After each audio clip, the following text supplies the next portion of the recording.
Bueno, y con este reconto breve y rápido de lo que está ocurriendo en nuestra ciudad, sé que Silvia Dubrowski tiene un invitado acá presente.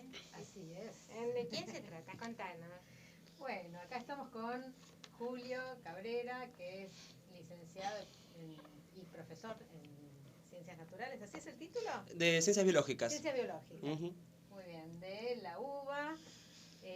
Y que se desempeña, por lo menos en la parte que yo conozco, ahora nos contará todas las otras cosas que hace, como profesor en los institutos de formación docente de acá de la Ciudad de Buenos Aires, en el área de Ciencias Naturales, que la verdad que es un tema sumamente interesante, ¿no? Para podernos hablar y conversar y reflexionar sobre los modos en que los docentes se forman en Ciencias Naturales y los modos en que estamos pensando la enseñanza, ¿no?, de las ciencias naturales. ¿Qué tal, Julio? Buen día. ¿Cómo va, Silvia? Bueno, primero gracias por la invitación y demás, para tener un espacio para hablar un poco de estos temas, que la verdad que no siempre los tenemos para poder hablar y sentarnos así con tiempo a conversar estos temas, ¿no? Así que gracias. Bueno, yo te quería preguntar varias cosas, sí. Muchas, pero cuando uno escucha que un egresado de la Universidad de Buenos Aires trabaja formando docentes, ¿no? ¿Cómo es ese camino a través del cual uno, desde ese título universitario, decide asumir esta cuestión tan concreta y cotidiana y del llano, digamos, ¿no? Sí. De la enseñanza hacia los más pequeños, ¿no? Claro. Bueno, en mi caso fue un poco azaroso, también el camino no fue tan lineal. Yo entré a los 18 y quería hacer investigación, ¿no? Quería ser biólogo de laboratorio, ¿no? Después, a medida que fue pasando el tiempo, me fui dando cuenta que no me veía toda la vida metido en el laboratorio investigando. Bueno, viste que a uno le pasan cosas mientras va estudiando. Finalmente apareció después la opción del profesorado, empecé a probar a ver cómo me resultaba ese tipo de materias que eran tan diferentes. Las materias de psicología y demás me costaron muchísimo porque, acostumbrado a los textos de biología, de naturales, que eran muy concretos, me acuerdo que leía 50 hojas y sacaba una oración. Me costaba mucho encontrar qué era lo importante de todo eso que leía. Pero bueno, la verdad que fue como todo un descubrimiento, me abrió un montón la cabeza ese tipo de materias. Después tuve las didácticas, la didáctica específica sobre todo de la biología, también fue como toda una novedad, porque ahí empecé un poco también con la reflexión epistemológica sobre el conocimiento que yo sabía y demás. Así que bueno, después también me recibí primero de profesor, en el medio empecé a trabajar en una escuela privada, ahí estaba ayudante de laboratorio, pero también ahí ya empezamos a hacer, si bien yo estaba ayudante de laboratorio y trabajábamos en el laboratorio con los chicos de primaria de esta escuela, dando clases. En teoría buscábamos que capacitar a la maestra y que la maestra diera la clase de naturales en el laboratorio, así que hacíamos ese doble trabajo que era muy interesante. Después, por medio de ahí trabajé, había una asesora en la escuela, una asesora de ciencias naturales que se llamaba Ana Sargoroschi, que tenía también mucha experiencia, ella escribió mucho en Santillán, así que ya venía haciendo todo ese camino, por supuesto. A través de ella después empecé a trabajar en el proyecto Escuelas del Bicentenario en el 2010, 2011, que era un proyecto de capacitación que se hacía en todo el país, duraba 4 años en cada localidad. Nosotros trabajamos en la localidad de Ensenada, y una escuelita era en Ensenada y la otra era en Punta Lara, con una población también bastante vulnerable. Así que ahí también hacíamos un trabajo que fue interesante, si bien uno, bueno, en todo ese camino uno se va construyendo como sujeto y como docente también, ¿no? Porque bueno, yo también tenía ahí algunas tensiones entre lo que era mi formación, el enfoque que trabajábamos ahí, la realidad que yo veía en las escuelas, que yo sentía que no, los marcos teóricos que yo manejaba no terminaban de poder abordar esas problemáticas que excedían a lo que era la enseñanza de las ciencias. Así que bueno, así me fui metiendo. Después empezaron a salirme los cargos en las escuelas normales del gobierno de la ciudad. Esto fue ya en el 2011. La materia que doy se llama Enseñanza de Ciencias Naturales 3, donde vemos, bueno, contenidos de física y de astronomía, ¿no? Después hice un posgrado también en astronomía. Eso te quería preguntar. Sí. Por eso en astronomía, me encanta sí, eso. Sí, por eso te digo que es bastante, no es lineal el camino, ¿no? Y en ese camino, bueno, uno se va construyendo, y eso es lo interesante también. Vemos contenidos nosotros en Naturales 3 por el diseño, tenemos que ver contenidos de física del movimiento, Newton y todo eso, y bueno, contenidos de astronomía, ya sea del cielo visto desde la Tierra o de lo que se ve desde el espacio, digamos, sistema solar, galaxias y demás, que son contenidos que los futuros maestros tienen que enseñar. Hay un montón de contenidos de física y de astronomía en los diseños curriculares de primaria. Entonces, esta es una materia nueva, digamos, del plan de estudios, que creo que es el plan creo que es del 2009, donde se agrega esta materia, porque antes era naturales 1, naturales 2, enseñanzas, perdón, de las ciencias naturales 1 y 2. Y el detalle no es menor porque se abordan no solamente los contenidos disciplinares de la ciencia, sino también contenidos didácticos y epistemológicos de la imagen de ciencia que los docentes transmiten y demás. Así que bueno, ya hace varios años que estoy dando esta materia. También tuve algunos talleres de diseño, que son talleres que están vinculados con la práctica, y los talleres de práctica de los futuros maestros, donde ahí se ponen en juego un montón de otras habilidades que ellos tienen que construir. Porque bueno, una cosa es aprender algún contenido de ciencias naturales y otra cosa es generar una propuesta didáctica para enseñar. Así que ese es un proceso muy complejo, que una parte lo hacemos durante las enseñanzas, porque al final de la materia nosotros generamos alguna propuesta, ya sea de física o astronomía, generada por ellos. Pero bueno, después en los talleres de prácticas, esa propuesta que generan con nosotros en las enseñanzas no la implementan. Queda ahí, se presenta en el final, se la reflexiona. Después en los talleres de práctica ellos se enfrentan por primera vez a generar su propia propuesta de un tema que una maestra, un docente les da, lo tienen que, bueno, elaborar, estudiar, generar la propuesta, implementarla con los chicos de primaria. Así que es un trabajo bien complejo el que hacen y se ponen en juego un montón de tensiones entre ellos, el profesor de grado, el maestro de grado, el profesor de prácticas, el asesor, los chicos. Bueno, así que son instancias como muy complejas, pero a la vez son formativas. Claro. Uno de los temas que cuando conversamos, ¿no? para esta entrevista, habías dicho que en el cual estabas trabajando y conversando con otros profesores, tenía que ver con la historia, ¿no? De la enseñanza de las ciencias naturales. ¿Cuáles son los hitos históricos que han significado transformación? Bueno, ese es un camino que estoy como empezando a indagar, porque me parece interesante para poder pensar mi propia práctica, nuestra práctica, y poder transformar algo también, en función de algunas problemáticas, por ahí algunas cuestiones que yo siento, que yo veo, que yo percibo de la formación, que además tiene que estar orientada también a que ellos, nuestros estudiantes, futuros maestros y maestras, puedan después hacer algo con los chicos de primaria.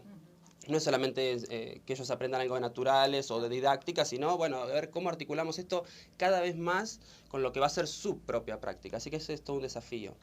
Y en relación a las prácticas y a la historia, yo estoy intentando como empezar a hacer un camino para atrás y ver en qué momento empiezan este tipo de prácticas que nosotros tenemos en Buenos Aires o en Argentina en general. Yo diría en principio en Buenos Aires. Y la verdad que a veces esto es interesante porque surgen cosas que son de recreos, de pasillos, de charlas que tenemos con colegas, de momentos que tenemos para juntarnos, porque la verdad que no tenemos tantos momentos.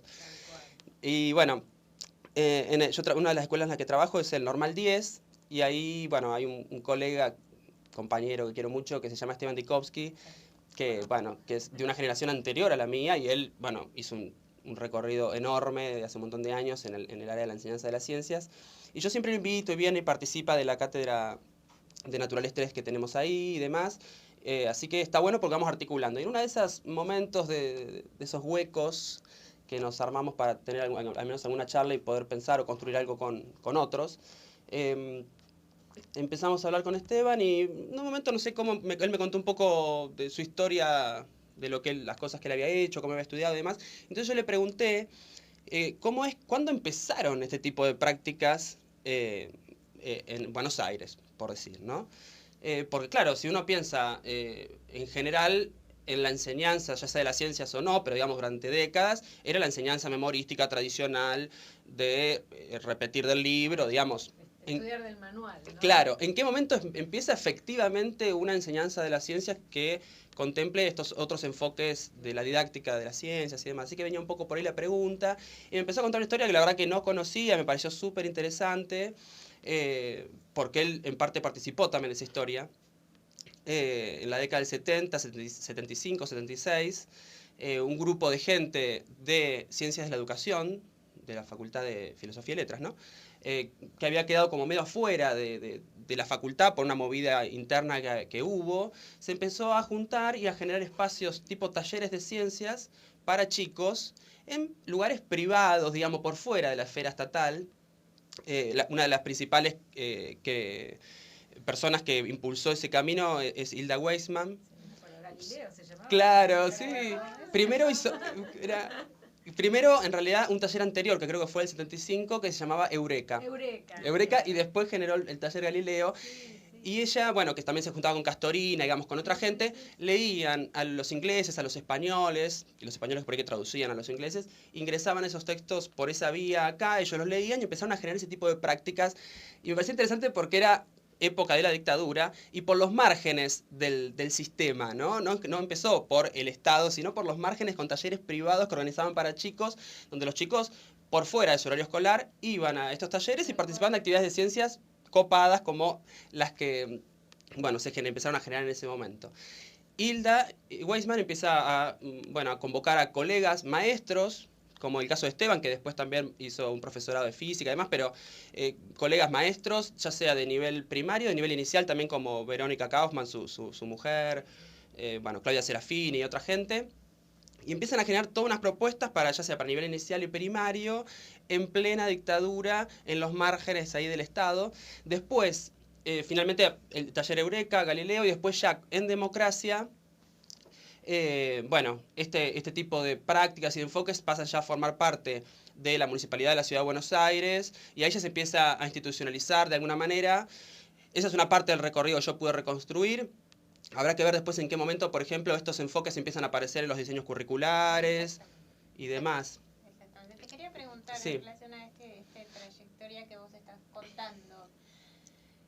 ¿Qué influencia tuvo el tema de la educación popular, ¿no? en la enseñanza de las ciencias naturales y en los enfoques didácticos?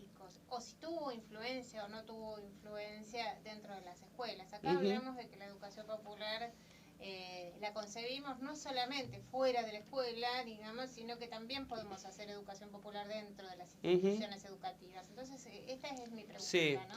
Es bien interesante la pregunta y es parte de las preguntas que yo también me hago, porque, y es parte ayer cuando pensé un poquito algunos punteos, algunas cosas que por ahí, me gustaría decir hoy, tiene que ver un poco con que en realidad el tiempo de enseñanza que también que llevamos adelante y demás, creo que uno de los debates que nos debemos, digamos, los colegas que trabajamos en esta área, es un debate que es más pedagógico que científico o didáctico, ¿no? Nosotros por nuestra formación manejamos los contenidos de ciencias naturales y manejamos contenidos didácticos, epistemológicos y demás, pero creo que un debate que nos debemos es un debate pedagógico en torno a poder, pero que tiene que ver con las propias limitaciones de nuestra propia formación como docentes, poder problematizarnos el vínculo pedagógico, digamos, qué tipo de sujeto tenemos enfrente, cómo lo concebimos, cómo lo pensamos.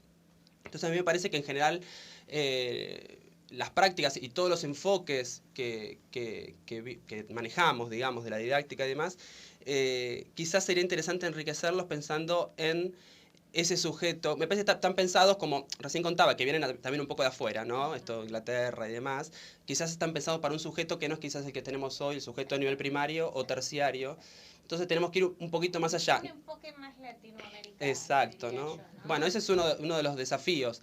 Y es una de las también preguntas que yo me hago. Y hay una colega en el Normal 3 que se llama Josefina Ramos González, ella es de pedagogía, y la verdad que yo a veces me pongo a hablar con gente, me encanta eso, hablar con gente que es de otras áreas porque me dejan la cabeza así y me sirve, ¿no?